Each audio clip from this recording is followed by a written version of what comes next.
Ilang sunrise pa kaya yung papanoorin natin? Ako gusto ko lahat ng sunrise ng buhay mo kasama ako. Sino Obispo? Will you marry me? Oo. Papakasalan kita. Talaga?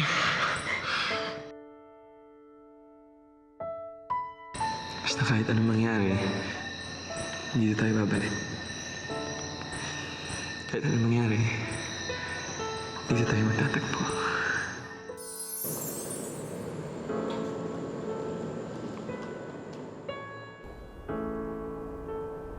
Gusto na yung anak mo. Ayun, pagkatapos kumain, umakyat ka agad sa kwarto. Papi, hindi na siya yung sinag na kilala natin. Na laging masayahin, na laging puno ng sigla, puno ng pag-asa.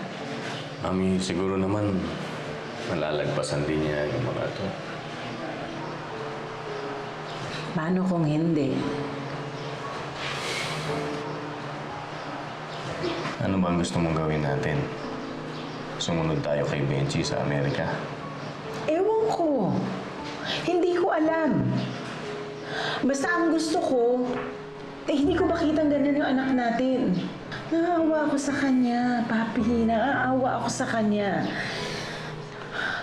Nararamdaman ko yung lungkot niya. Nararamdaman ko yung sakit ng kalooban niya. Oo, minsan mapapatawa ko siya. Pero alam mo, sa likod nun, malungkot na malungkot siya. Gusto ko nang bumalik si Sinad natin. Gusto ko maging okay siya.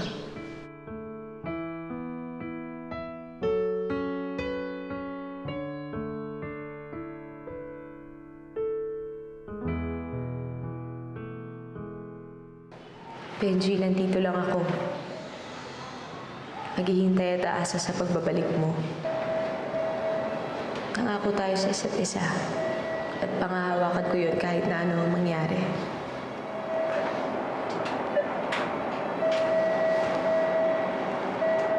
Tiwala lang. Mahal na mahal kita, Benji.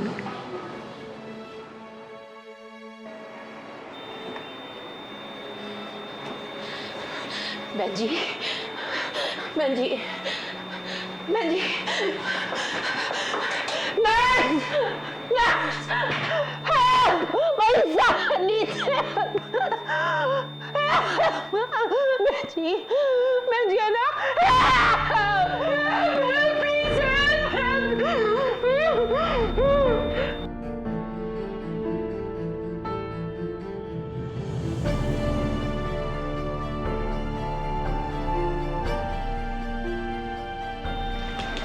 Start CPR.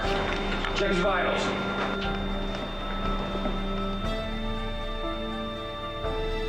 Defibrillate. 200 joules. Start CPR again.